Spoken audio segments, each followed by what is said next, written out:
You're watching Grassroots Resistance Collective, Texas grown, people powered, and unapologetically bold. We expose corruption, amplify real candidates, and give voters the truth the system tries to bury. No spin, no sellouts, just resistance. Let's get to work.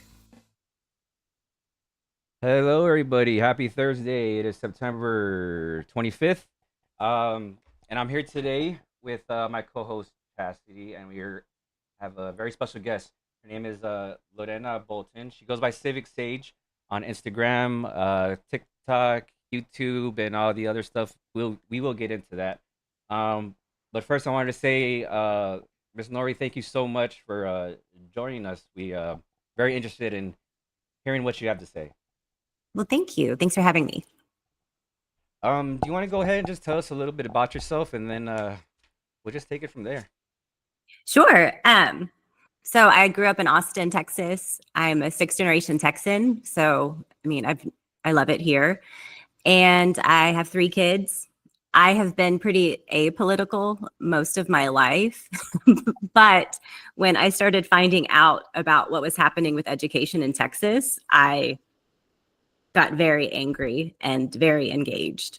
And so I guess that's about it in a nutshell. And then I started talking on Instagram because I didn't know what else to do. And I felt like that was something I could do. And that has been successful, which was unexpected. But When did you? I guess. How long have you been? I guess a content creator or influencer, or whatever you would like to call it.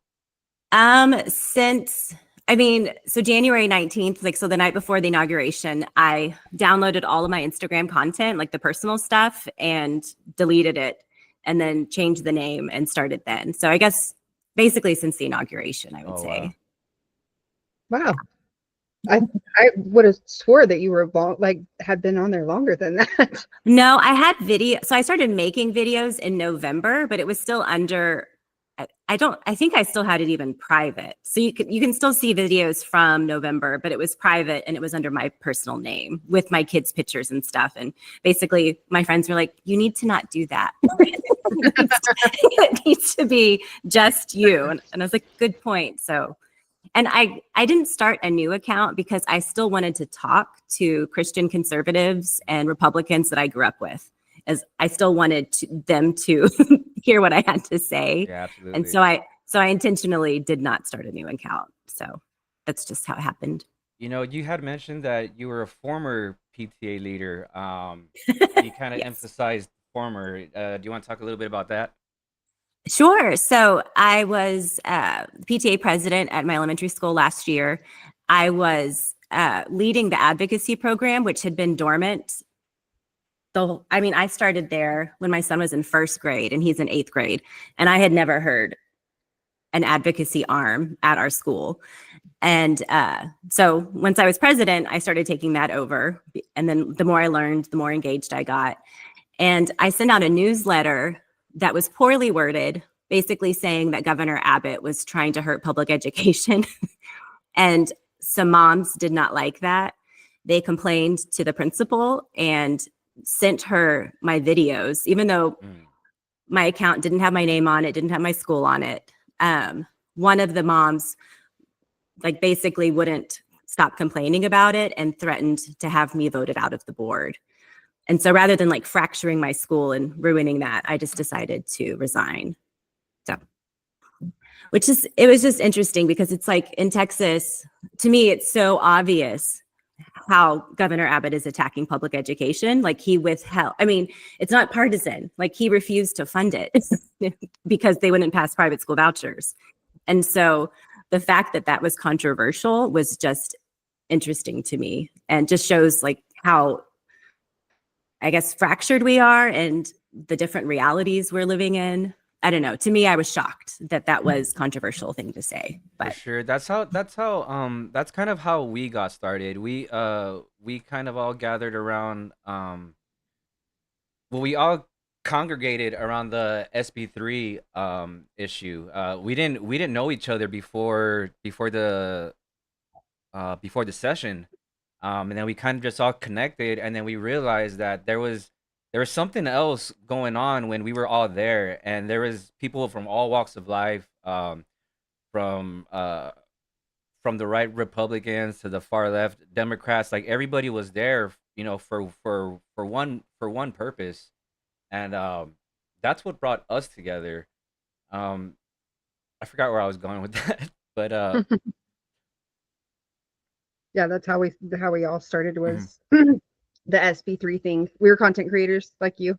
We just all screaming into the void, and Yeah, and then that's we the ended thing. up It's like very, it's a lot of people. I'm sorry. A lot of people I noticed when we were there at the Capitol. A lot of people didn't have a voice before, or either they didn't have a voice, or they didn't know how to express themselves. So what I saw whenever we were there testifying, there were so many people like freaking out about just their 2 minute speech, and that engaged so many people. I think what we saw is how much that the Texas government just doesn't listen to their yeah. constituents, and that and like you were explaining, that's just a huge issue, um, that I think more people need to be involved in. And I think we decided, though, collectively all decided that the reason we would start this is to do what you're doing, like the education thing. We learned so much during the special session, and we're so aggravated and angry about it. We were like, everybody needs to be able to, like, we've got to get new candidates. And how do we get these new candidates up when people don't have money? If you don't have money, you can't run for anything. It's so hard to run.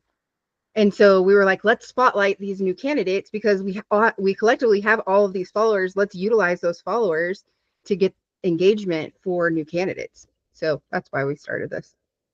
Yeah, and I feel like the more you dig into it and you see the money in the politics, I don't know, to me, it feels a little bit hopeless.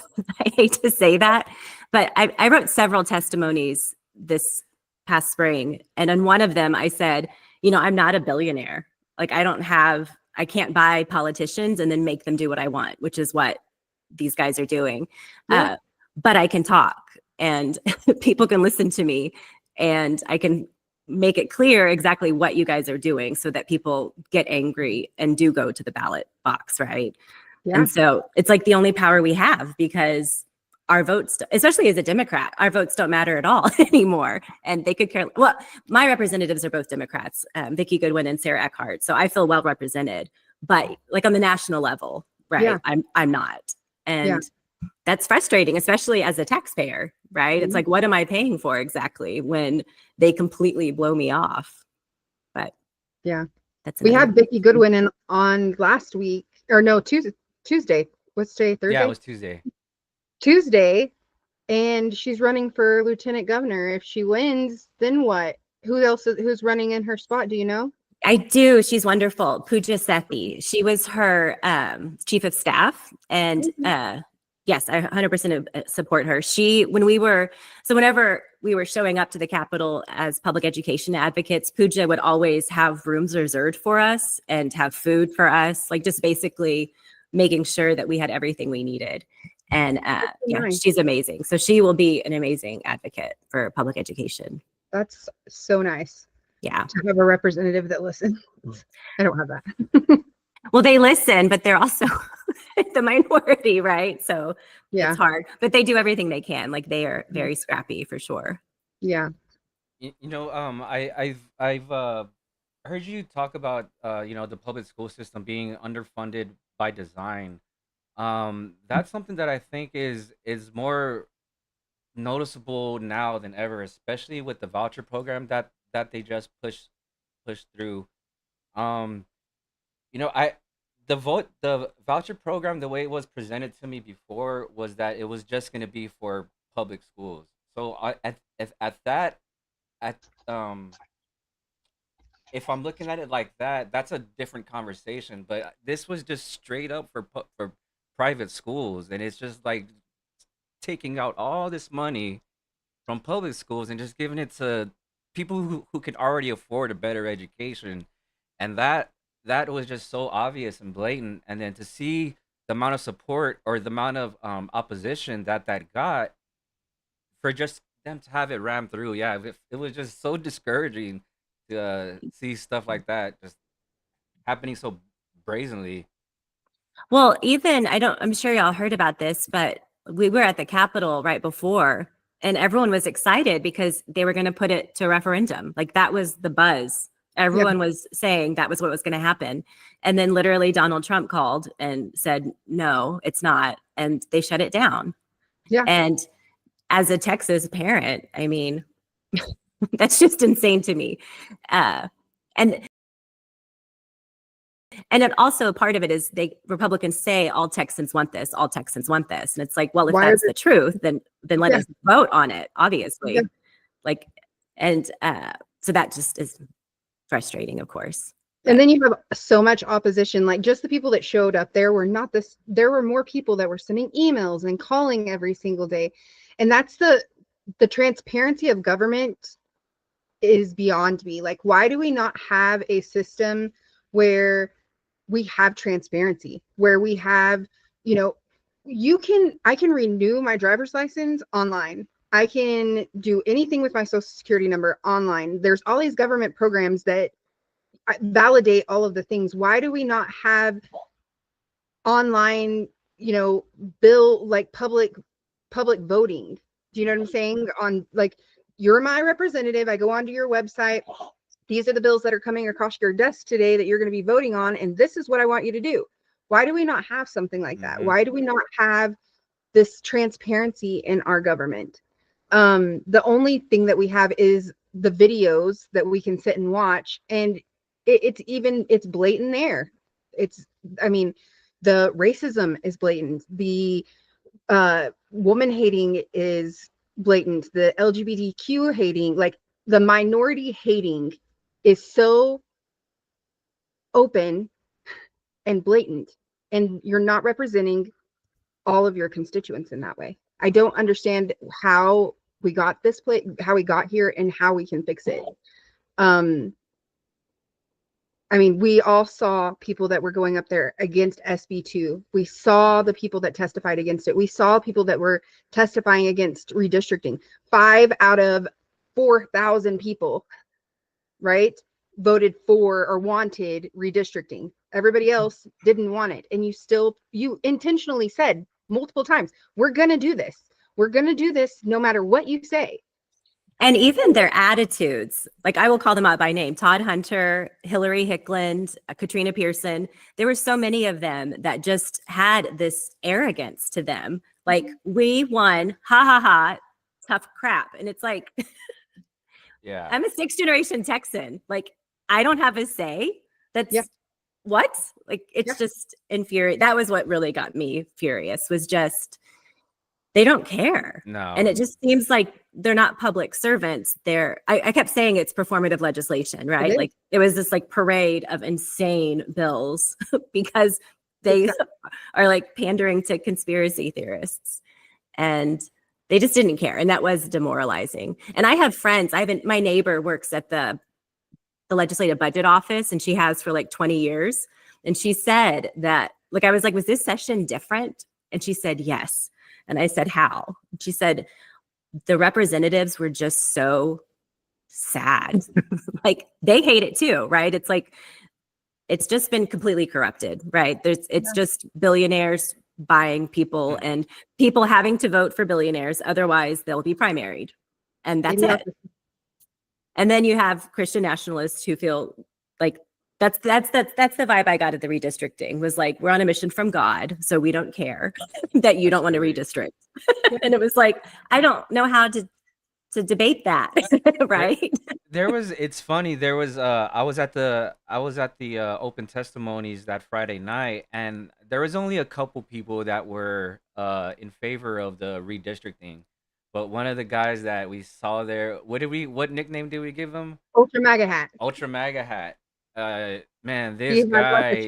His hat said Ultra MAGA something. Something Ultra MAGA, but he had a scooter and a Make American Great Again flag on his little scooter. He's probably on Medicaid.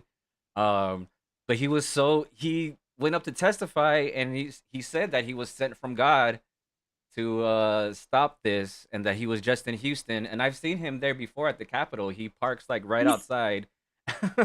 he's always at the Capitol. Yeah, yeah, I've always seen him there, and it's like these representatives, like this is who you're speaking for. People like this that like travel around just to You should be testify, so just proud. like Jesus. It was just so weird to me, so weird. And we're talking about schools, and then um, you're talking about the Christian nationalism. And one thing that I brought up to Vicky on Tuesday was that I think that we're giving schools way too much power and authority over our kids. You know, with now the 10 commandments in our schools, and then the new cell phone bills that they've been passing, and all kinds of bag rules and all kinds of stuff. Yeah, I'm just curious in your You, opinion on that. On well, I think so. I'm a former teacher too, by the way, but I taught at private schools. I never taught Hmm. in a public school, and I mean, I think we put way too much pressure on teachers to be doing the parents' job. Um, like at my back to school night, the fifth grade teachers are basically saying, "Hey, can you be sure you talk to your kids about impulse control?" Right? Because the kids, I think post COVID, they've had huge behavior Hmm. issues that haven't. So my fifth grader was in kindergarten, or actually she was in pre-K when COVID started, and so these fifth graders have been in a post COVID world and they have behavioral issues, and so yeah, I think that we expect the schools to be everything, right? And now they're also going to be the place to get your faith guidance, I guess, is the plan, which is insane. But I think all teachers would agree, like they would love to not be held responsible for these children, um, which I think that's across the board. I felt that as a teacher, like just a lot of pressure of like, I'm only with them and there's like 20 of them, right? yeah. Like I'm not their mom. Um, I do love the no phone ban though. It really didn't affect us. Our school already had that in place. And I think it's good. The kids think it's good. My son is in eighth grade and he complains about being on a computer all day. So I think that it is good to have that in place. But I can see why people don't like it just for, not being able to get a hold of your kid and all of that. Yeah. But I mean, to me, I always go back to the data, right? And the data shows that children perform better when they don't have phones around. I'm Same not thing with, go ahead. I'm not really opposed to them having the phone. I'm opposed to them having the phone where accessible, where they're messing with it and things like that. But I am so afraid. I mean, my kid has a bulletproof backpack, and Yeah. that worries me. That if something were to happen, there were a couple of times last year that they had lockdowns for stuff like that. And we weren't notified until hours later. Hours. um the kids were not allowed to call afterwards. It was like a stabbing or something, and it was not, we didn't have any notification. They send us an alert at like 3 o'clock in the afternoon, and it happened at like noon. um and then from then on, anytime an ambulance was called, because there was a teacher up there that had epilepsy, so they would call the ambulance every time she'd have a seizure. And so every time ambulance is called, everybody's on like the Facebook you know group, and they're like, hey, why is the ambulance there? Somebody go find out. You know what I mean? And you're like panicking. It's just, I would rather my kid have the phone at school and have it to where he could get to it, because of that kind of stuff. It's not because I want me to be able to contact him at all. I want him to be able to, if something happens, to be able to get away from that. And that's probably more of what my argument about it is. But on the other hand, I also think that they've taken a lot of, I don't feel like that they've given them too much power. I feel like they've taken away too much power. Um, I feel like that your teacher should be able to discipline you within reason. You know what I mean? I think that if your kid is having, you know, issues at school, if your kid is doing something at school that they're not doing at home, and you notice this is where we have like that same issue step in, where we've got a kid with a mental health issue that everybody's ignoring. you know, he doesn't hang out with anybody. He's, you know, a loner. He's kind of mean. He does some, you know, some crazy things or some odd things. And I can't mention it because I don't have the power to do that. It's not my place to do that because you're taking that away from me as a teacher. And then the kid goes to school with a gun. Are you a teacher? I'm not. Oh, okay. I'm a parent. Well, I was gonna say that's the big difference with funding is so I go to a really well-funded school and we still have funding holes, right? Like I still know we're not fully funded, but we have social emotional learning and pull-out programs where we have a mindfulness room, and there are kids who, you know, have 504 plans that accommodate that. And so, yeah, but you have to have the staff, right? Like that's what the teachers were screaming about with funding is we need people on campus to deal with stuff like that. Because yes, teachers shouldn't. I had a friend who was an art teacher, and you know, when kids threw chairs, they would just clear the room. And I was like, that's insane. Like how traumatic for everybody involved. But if you have staff on campus, right, to address those issues, then I think that's a lot better. But you have to have the funding for it. And across the board, people don't have the funding, which they're consolidating right now. AISD in Austin, we're having meetings every week about consolidation because the schools are shrinking because of funding. But my kids go to a public school in an independent school district where every teacher is a coach. Every teacher is, you know, they're all doing multiple jobs, you know, maybe a history teacher in the morning, coach in the afternoon, coach in the early morning, you know, or you're the school nurse and the librarian and the para and you know what I mean? The lunch lady, everybody has multiple jobs and you're only getting paid for one. Right. And then you want to put school vouchers into that situation, pull $30,000 worth of funding out for one kid to be able to go to another school. You're probably shutting down the entire school budget, probably pretty close. You know what I mean? Well, not close, but you know, they do not have that money to pull out. Right. And to me, the worst thing about the private school vouchers is, you know, the private school gets to pick the kids. And so necessarily the kids that need the most interventions are going to be the ones stuck at the public schools because like even my son has dyslexia and like private school wasn't really an option for us because even if the private school says that they'll accommodate him, they're not legally obligated. So I knew that we could run into an issue where I'm having to, you know, advocate for him.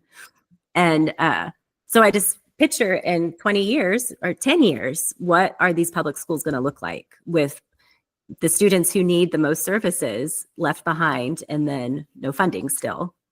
Right. I had a public education advocate who lives in Austin who I met with, and he's gotten really into the Texas Education Code, which I haven't done yet. But it was really fascinating. Like basically they lay out the fact that we should be having trauma-informed care at school. Like it's in our education code to be providing these services for children, and schools just don't because they can't. You know, I have a friend who has an autistic daughter and she lived in a small town in Texas and she moved to Cedar Park and north of Austin because they just couldn't help her kid, you know, and it's just going to be worse. But and the school lunches and the, you know, the community reach for, you know, parents that need help and assistance and things like that. We don't have any of that. And what are we supposed to do? What are we supposed to do? And how do these reps just not care? And how do citizens not care enough to get involved in it and not listen to what's happening, because it's going to affect you. You're the ones that it's going to be affected by it. That's the thing. A lot of people don't really care until it affects them. You know? I don't think I would give people more credit than that to say that I think they do care if it's explained to them correctly, right? I think that there's such a propaganda machine about demonizing public education right now that a lot of people come away thinking that they really do think there's litter boxes, right? They really do think these crazy things are true. And I mean, I didn't care until I understood it. You know, like to me, I was like, we're fine, because I had 3 kids and I was like barely surviving. It was when the youngest was in first grade that I felt like I could catch a breath and look around, and I was like, oh my God, what's happening? Like, this is an issue. I think more people would care if it was clear, if it was communicated effectively. But I mean, we're so fragmented right now, right? Where people are Everything getting is so their tense. information. Well, I mean, like, sorry, like the media landscape, like where can people go Mm-hmm. to the get truth. to Yeah. get the truth, like cohesively? Yeah. Like the full picture of what exactly is happening. Like even private school vouchers. My dad was like, they're great. And I was like, no, they're not. This is why they're not. Like they sound great on paper, but if you actually like dig into it, it's not universal, right? It's not going to cover your full tuition. You only get it if you get in somewhere. Like you can, but unless someone sits there and explains that to you, Yeah. it sounds okay, Yeah. you know? And so I think educating is the biggest thing. It's just, and it's true, it will affect you because we live in society, Mhm. right? The more people we have who have mental health issues that aren't addressed at school. I mean, I talked to a rep out of San Antonio, actually, Lujan, Lujan? Yeah. him, John John, Lujan? yeah. So I talked to him and he voted for vouchers, but he is very passionate about prison and about the fact that so many prisoners have undiagnosed dyslexia. And I was like, yeah, that's a funding issue. And I told him that. I was like, have you heard about the school to prison pipeline? And he was like, no, I haven't. And I was just flabbergasted. Yeah. Like, you are a state representative who is passionate about this, and you have no idea the correlation between you underfunding the schools and these prisoners. Like, what? Yep. How do you not know that as a representative? How do you not know that that's a thing? He didn't know. So I know what this is. Tovar knows what this is, but can you explain what this is to our viewers? Because Yeah. maybe there's other people that don't know what this is. Yes, I'm not an expert on it by any means. I feel like expert on vouchers, but basically, if you have poverty, which is often people of color, like we are segregated. You can look at Austin's maps, and all of the F's are on the east side of Austin, and all of the A's are on the west. And what ends up happening is if you don't have funding and these students have behavioral issues, they end up getting referrals or suspensions. And it starts this lifelong process of always being in trouble. Mhm. 20, like his own statistic, 25% of prisoners have undiagnosed dyslexia. I have a son who he was diagnosed in first grade. He was pulled out of that classroom all the time before he was diagnosed because it causes behavioral issues, especially if you're a little boy, because you can't read. Like that's the gist. And reading is exhausting. And so he would use all of his energy trying to do his work and have no energy left for trying to behave. Right. So the counselor, like I said, we went to a well-funded school. The counselor pulled him out and walked the track with him. Like that was his life in first grade.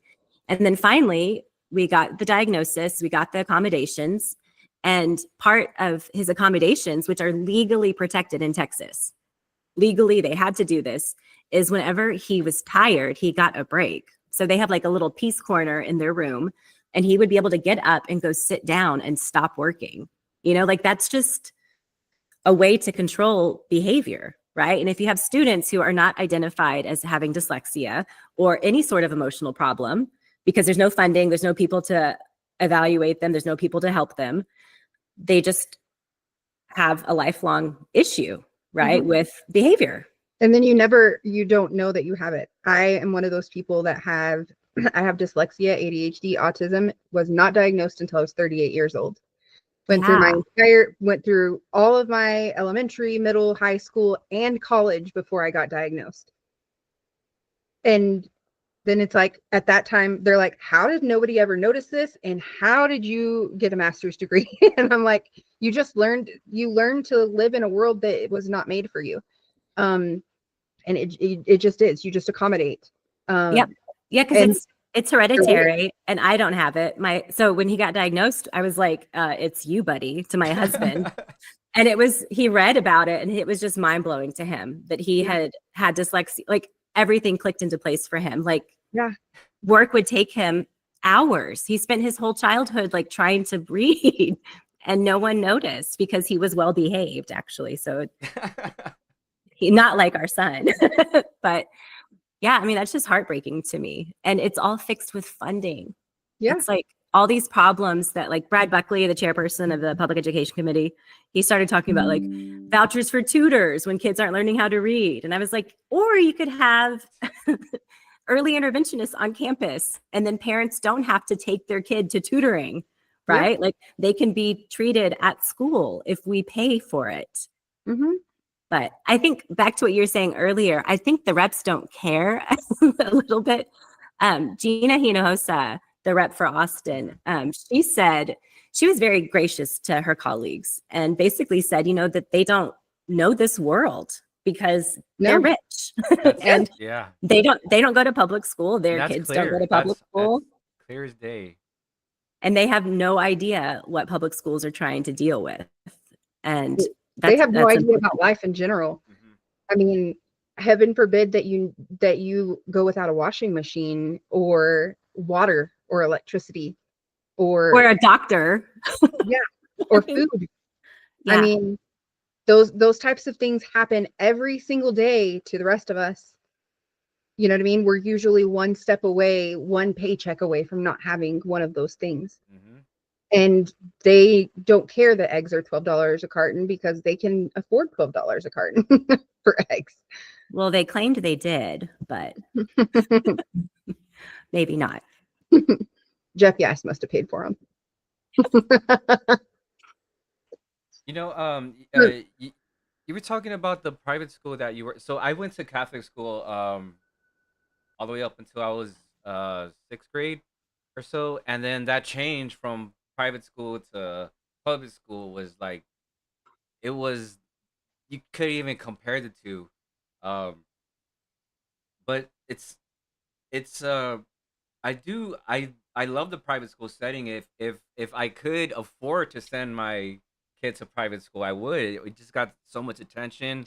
But even at that, like I was able, my parents were able to put me into a school that not only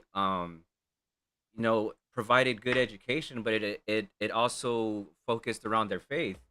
Um, and I think the way public schools are trying to do it does seem like it's calculated, and it's nothing like how I was raised. Going to a Christian school, a Catholic school. What type of I guess private school did you have experience with? It was a Christian classical school. Okay. And it was a good school. It was fine. It was a little bubble. Mm-hmm. Yeah, I mean, for sure. And it's like one of those things now. Like you can definitely do it at home. You can do, because right now my kids, they go to public school, and then I have them going to CCD, and then I teach them. I teach them about my faith and my religion here at the house, and they're getting their sacraments, but it's only like 1 week of class. It's not overly saturated.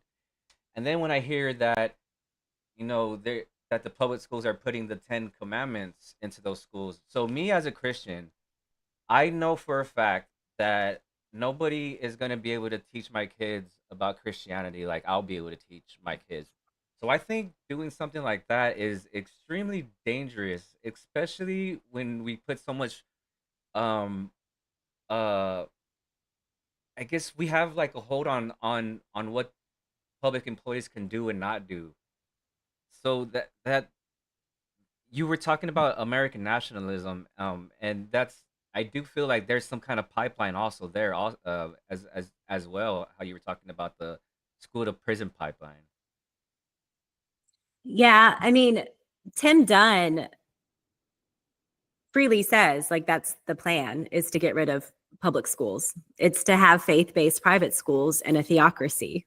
So I mean, it's like when people are like, what do you mean they're planning on taking over Texas? I'm like, well, that's what they said. Yeah. Like, I'm not a conspiracy theorist. Like, there's a Texas Monthly article you can read.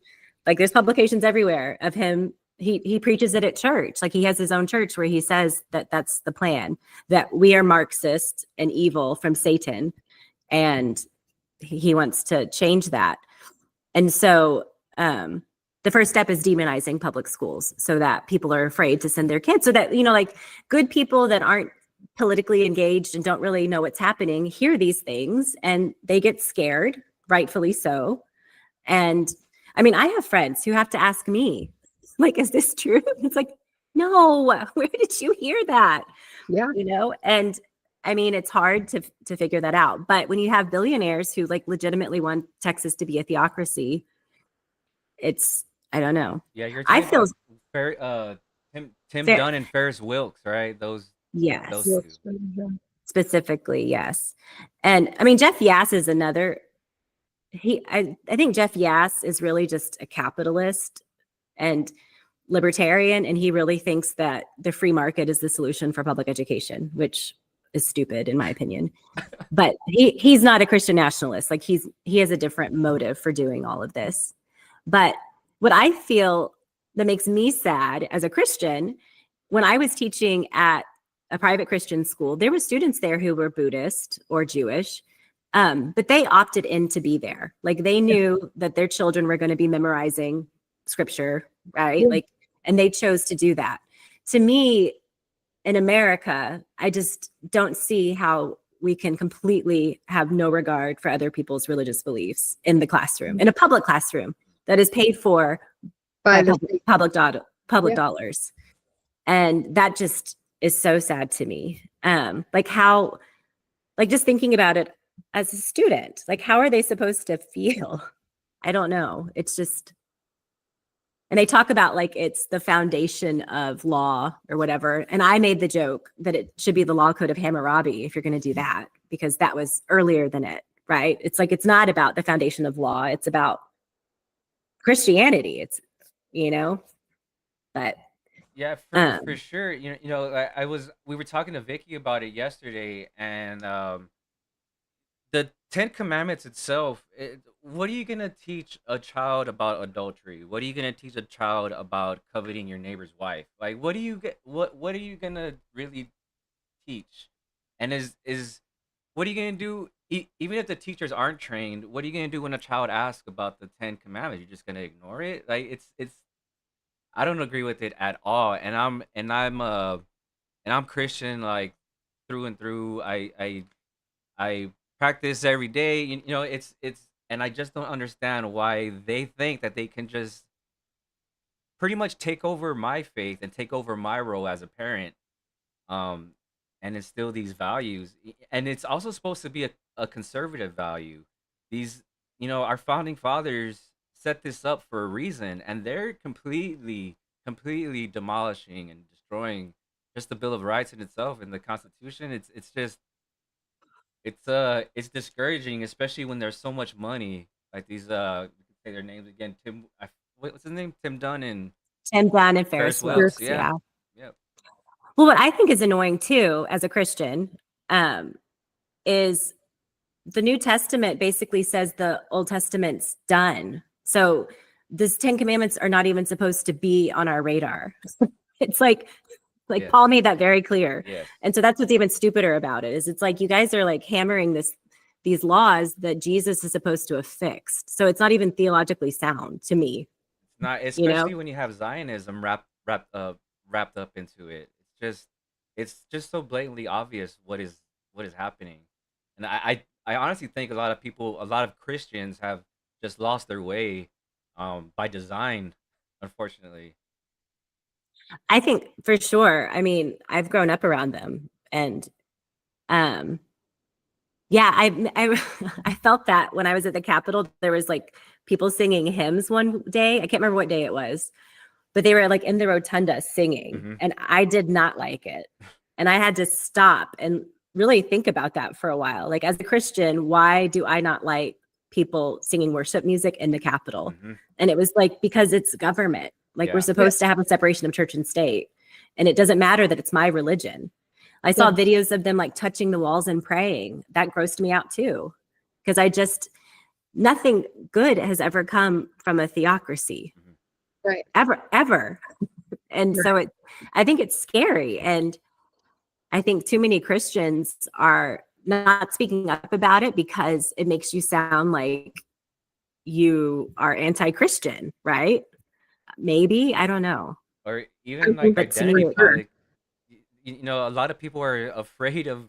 I guess I would say not a lot of people. A lot of conservatives or former Republicans or people who identify as Republicans. They know that the teachings of Christ are, straight up hippie, like left wing, ideas, and you can't really refute that. So when you have these conversations, at least what I've noticed is that they get extremely offended when you tell them that Jesus was a peaceful man, and that for me is just so like, where did you lose that concept that Christ wasn't about love, that he wasn't about, compassion and those types of values.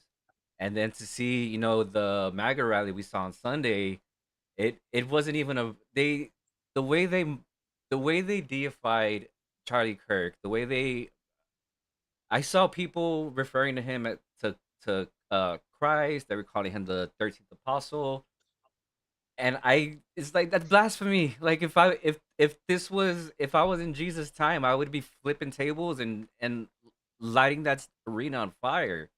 I just don't see how that's acceptable. yeah. And I feel like when I first started looking at all of this, I was really sad and discouraged. But then the more I thought about history, the more I realized that this is just what always happens with Christianity. Like it always is used to get power. And it's ironic because it's like Jesus's teachings were teaching against what is happening right now, right? Like Yeah, for sure. but they don't even see that he was saying not to do this, to not be in the government, to not, like, he never talked about taking over Rome. That was never his point. So it's ironic to me, and that made me feel better. Is like, this is what happens with religion, and why our founders thought it should be separate, Yeah. right? Because it can be used to control people. I mean, As a yeah. that's the end result, is people don't ask for a social safety net, right? Because they have Jesus or they have the church. And so, I mean, that's the thing with these billionaires doing it. Like, they're billionaire pastors telling everybody that they don't need the government. So gross. That's so And it's like- gross. And it's like, yeah, you don't. Because you pay them. Also you're a billionaire. Yes. Like, you're fine. I think people that have had religious trauma are identifying this very, very well. But those people that have not are not. You know what I mean? There was something, so you wrote for the Texas Observer and you talked about the misinformation that keeps Texans disengaged. We tell people this all the time. We're like, you have to go and vote. If your vote didn't count, then they wouldn't be spending so much money to prevent you from doing it, right? So can you tell us, like, what's the most effective way to get everyday Texans more that they can, like, cut through this disinformation? Like, what disinformation do they identify? Or how do you understand that something is not true? And Like, for myself, yeah, I mean, or like just in general, like, to me, anything that you're gonna have to, first of all, anything that's gonna come with a Bible on it, to me, I'm gonna second guess, right? Anything that's gonna, just like we were just talking about, anything that is gonna, you're questioning how that's gonna benefit you. That's something that I would say is, you know what I mean? Redistricting. Why are we redistricting in the middle of in the middle of here, where we should not be doing this right now? And why is there such a fight and argument over it? To me, that's something that warrants some research. So what other ways could we identify something as being disinformation? I think varying your sources, right? Like, if you're just watching Fox News all day long, of course you're going to have a skewed perspective. I think there's a lot of nonpartisan places out there, like policy research places. Like, I very seldom find myself looking for news from news sources, right? Because of corporate media. I usually try to find, something from a university, which I know even the right hates universities now. But if there's studies that are published by a university or a journalist, like a book, something that, because I think like pragmatically about the fact that if a book has been published, there has been a team of attorneys who have approved all of this information as true enough to not be sued, right? And so I find myself relying on books, honestly, like where I think I need to learn more about this. I have to go get a book now, because to me, that's the safest place to get the information, frankly. Right. And universities for sure. I just try to vary it and then put it together, and then always following the money. Yes. Lynn Boswell is on the AISD Board of Trustees, and she led a meeting for us once and showed us how to research campaign finance. And it was mind-blowing to me that we can see all of this information, like who is paying whom.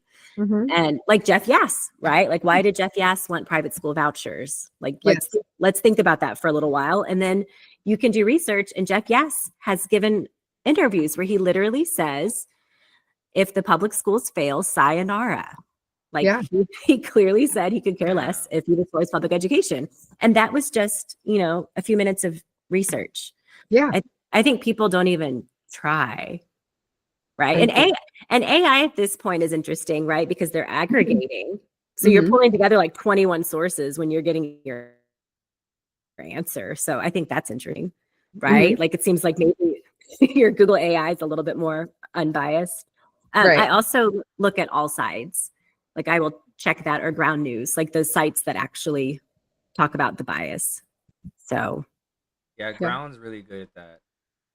I like Ground a lot. As somebody who do you put a video out daily? Yes, you try to. I do. Do you ever get overwhelmed? Do you ever like feel like the world is gonna end, or how do you deal with those? Because those days, I know, like we all know about those days. Yes, for sure. I think so. I'm on a text group with a bunch of like-minded friends, and we're all like, perimenopausal, and they're always angry, and they're like, "What do we do?" And I always feel like pretty cool as a cucumber, honestly. And I think it's because I'm making videos. It's like, I don't know, if it makes me feel like I have agency over it, like I'm trying to do something. And so I think honestly making them helps me, if that makes sense. If I don't make them, I start feeling more restless, I guess, and more nervous. I don't know. And so to me, it's actually a coping mechanism. I do for sure have to disengage though, not from making the videos, but from being on social media, right? Like I will just, usually on the weekends, my algorithm's so good at this point that within a few seconds, I've caught up. Yeah, for sure. Right? It's like, okay, like those are the stories. Okay, I'm good. And then I put it away. And I think that's the most important thing, is like actually just putting it away. You have to know when to stop and give yourself a break, for sure. Yes, because I mean, like I'm very privileged. None of this is really going to affect me that much. And so it's easy for me to turn my phone off. Like even the school stuff, like I'm a former teacher. Like if the public schools fail, I can homeschool my kids. But I worry about everybody else. And that's the thing that's the component that's missing with Republicans is like, what about all of these children? And so I always say, like, I have to get back on, like I have to re-engage, but it's nice having the freedom to be able to turn it off on those days. And I really do just let myself do that. I'm a true crime junkie. And so I will totally just sit and watch documentaries and try to disengage, because you can't do it all the time. And talking to other advocates, like I have a friend who does it professionally, and she's like, she just kind of laughed at me whenever I was like, this is horrible. She was like, yeah, you have to take a break. Like it's never ending. Yeah. And it's in one day, in one single day, it's rapid overconsumption because it's constantly changing. That's the intention. That's what they want you to do, right? Like that's the goal here, is to overwhelm you so that you're freaking out and don't know what to do and freeze and don't do anything. That's Yeah. the goal. And I'm selective too with what I engage with or what I think is important. So I have a lot of followers who will send me stuff, which I appreciate, but most of the time it's like, I saw that and I didn't care because I can't care about everything, right? Mhm. I can't. And so I kind of picture it like a spinning wheel where I see it and I'll put my finger out and be like, okay, like this seems important to me. I want to talk about this, like fair housing. Like I made a video about the fair housing stuff that they're doing. And to me, that's very worrisome that people can start getting discriminated against based on their religion. Like that's crazy to me. And so that's another thing I've tried to work on is just understanding like when Trump throws out things that are executive orders, like understanding that that's not going to fly, right? Like that's going to get knocked down in court. I'm not going to waste my energy getting upset about that. Yeah. Right. I'm going to focus on this thing that's actually happening now because it doesn't look like the courts are in, you know what I mean? Like I try to think through a lot of that before I freak out as well. Selective freakouts, I guess. So what would you want people to know, like that when they're feeling overwhelmed, like what would you want them to know that their power is? Just shut it down, walk away from it? Yes. But also understand that we do have power, right? Like I'm sure y'all all have heard the 3.5% of the population. That's enough to change the tide of authoritarianism. No, I didn't. Oh, yes. So research has shown that 3.5% of the population resisting authoritarian governments is enough to turn the tide. Yeah. And so it's like, well, and so that I repeat these things to myself often. Like it's only 3.5%. And I mean, if you look back at past movements, right? Like it seemed hopeless. I had a friend who got really upset about the Jimmy Kimmel thing, and she's my oldest friend. And I quoted Nelson Mandela. Basically, it seems impossible till it is done. And so I just kind of think about that, where it's like incremental changes, all of our voices in unison, like that is powerful.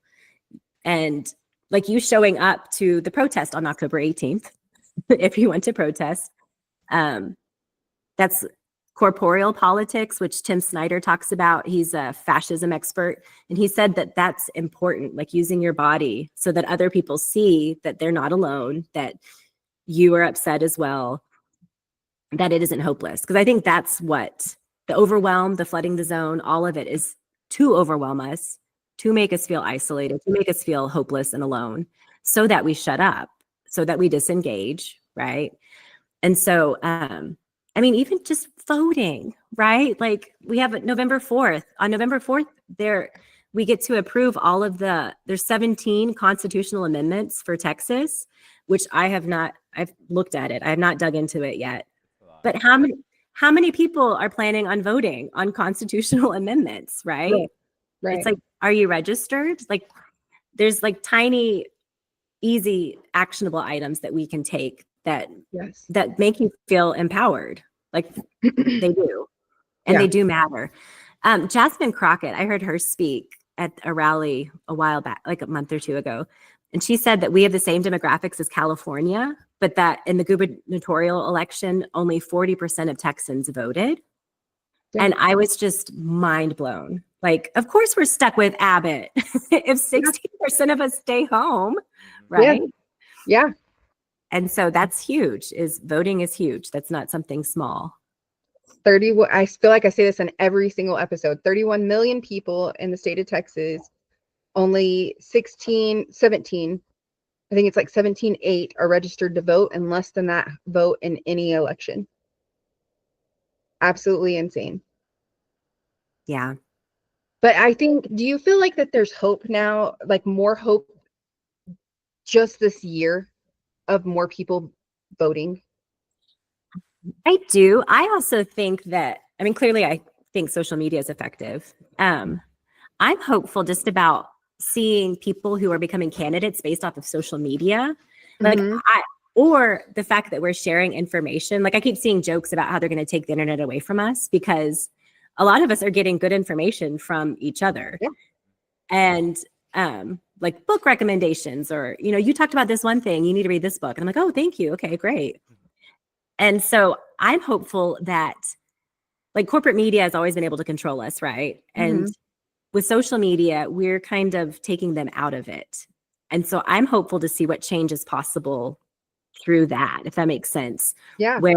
Where this is like, yes, we might get shadow banned or censored a little bit, but for the most part, we can communicate with each other. And so I think that's amazing. Yeah. And this stuff like this wouldn't have been, I mean, it wasn't possible like just 10 years ago, you know, what we're doing, or even 5 years ago, what we're doing. You know, I'm in San Antonio, Chastity's in Amarillo. That's wild. Far. And I don't think for sure nobody anticipated that was going to be a thing where we'll be able to talk to people all over the state from one corner to the other corner of Texas.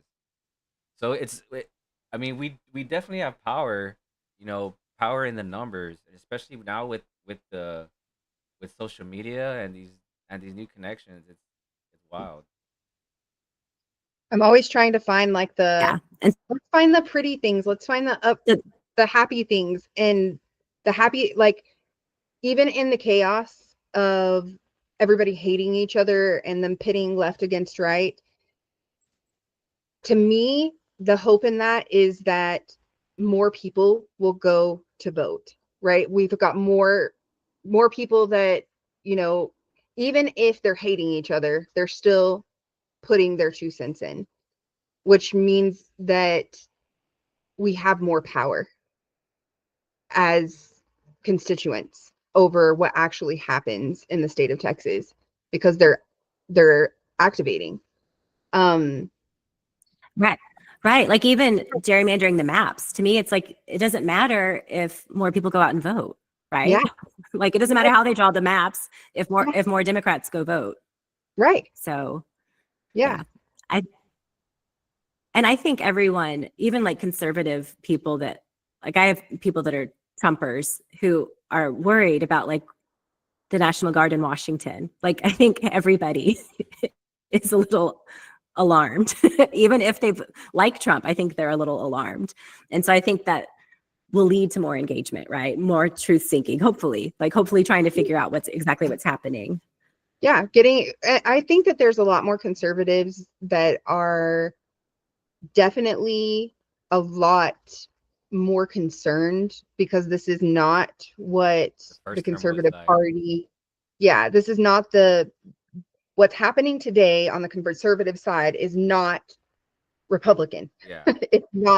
It's not Republican. Like even Ted Cruz took Jimmy Kimmel's back. Yeah. When Ted Cruz comes out and says something against his own party, we know something's going on. That never happens. That would never happen. He is a yes man. He has no soul. He has no moral compass whatsoever. So for him to come out and say, this is part of the Constitution, a big part of the Constitution, that's eye-opening. It's gotta be eye-opening. And I think, people aren't stupid. They might not go search out information, but when they hear stuff like you talk about, like things that should clue you in to do more investigating, it's like, oh, well, if Ted Cruz is breaking with Trump, like Ted Cruz was an election denier, right? He was for the fake electorate. So it's like, okay, well, maybe I should look at this more. If he's breaking with Trump, what is happening? So I think hopefully people are doing think that I choose to believe that that no matter what party you belong to, that you're inherently a good person, like that you would, take care of your neighbor, even if they had a Trump flag in the front yard or a, Kamala flag in the front yard or whatever, that you would know that person and you would save them from a fire, or you would help them. You know what I mean? And I don't know anybody, no matter what political spectrum they're on, that wouldn't inherently just be a good person. They're not generally just ugly people wishing for everybody to die, maybe online, but not in real life. Well, I think that's the root of, why rural voters vote Republican and city dwellers vote Democrat, is it's like when you're exposed to people, you change, right? That's what I always come back to, is I'm like, if they have these awful views, it's not because they're a bad person. It's because they've never met a transgender person, right? Right. Because if it was their daughter, I doubt they'd be this way. So For sure. Yeah. And, you know, I noticed that whenever I went to, where did I go, to Cedar Point or Cedar Point? Wherever the floods were up in Curve, I forgot what town I was at, what town I was in. But there were so many different people from all over Texas, and I was talking to people that I probably would have never have, you know, just sparked a conversation with out in the street. And you know, there was people that had, um, you know, their political shirts, whether it be like a MAGA hat or like a Democrat uh candidate T-shirt or something like that. But everybody was there for, you know, the Same greater reason. good. You know, everyone was there for the greater good, and you know, stuff like that does give me a little bit of hope because it does seem so hopeless. Especially when they oversaturate us with this all of this news, and it's like, I hate the term fake news because it came from Trump, but it's literal fake news. They're making shit up. Yeah. yeah, and that's Um, the goal, right? Flooding the yeah. zone. And we should do Yeah. the same. We should just flood it as well. We should just keep flooding it. Yeah, for sure. So, we only have obviously a few more minutes, but what keeps you motivated in this work, and what is your message to Texans about the future of public education, or the future in general of Ooh. everything? Public education is the key to everything, in my opinion. I'm not being dramatic. Like I said, I mean, it can identify social, emotional issues, right? Like, you want to complain about the homeless problem in Austin, which a lot of people do. You know, like 90% of those people have mental health issues or are drug addicts, you know, and a lot of those things can be addressed in childhood. Yeah. I recently heard J.B. Pritzker say that, and I looked it up. There was a study that shows that pre-K, if you go to pre-K, you have a 70% reduction in criminality, Really? which I was just like, yes. It's like, that's insane.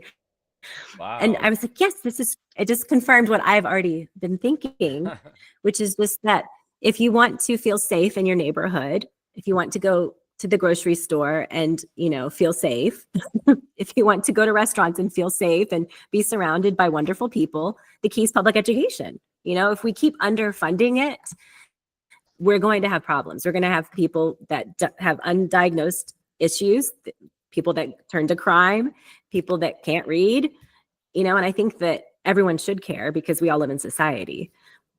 I joke, but it's like, if you don't care, then you should probably just like live in a compound, because it affects all of us. Because, I mean, I don't want to be woo-woo about them being our children. Like, I can just be really pragmatic and be like, it's the people you drive next to, right? Like, do you want them to be well-educated, well-rounded people whose needs have been met, right? Yeah. And so to me, we just need to keep screaming about funding it appropriately.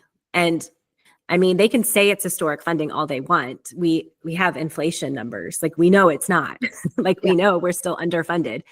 And the more schools that close, that's one thing I say too, is it's like, do not get mad at your schools, at your superintendent, at your teachers, at your principals, because it is not their fault, right? If your school is not meeting your needs, you need to call your representative. You need to call Greg Abbott and Dan Patrick, and you need to complain about what they are doing.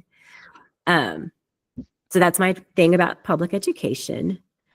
And then, do you say what my hope was, or what keeps me going? Yeah, you're just like, yeah, what keeps you going? What makes you want to keep doing this every day? It's a little bit discouraging, you know what I mean? So what keeps you motivated to keep doing this?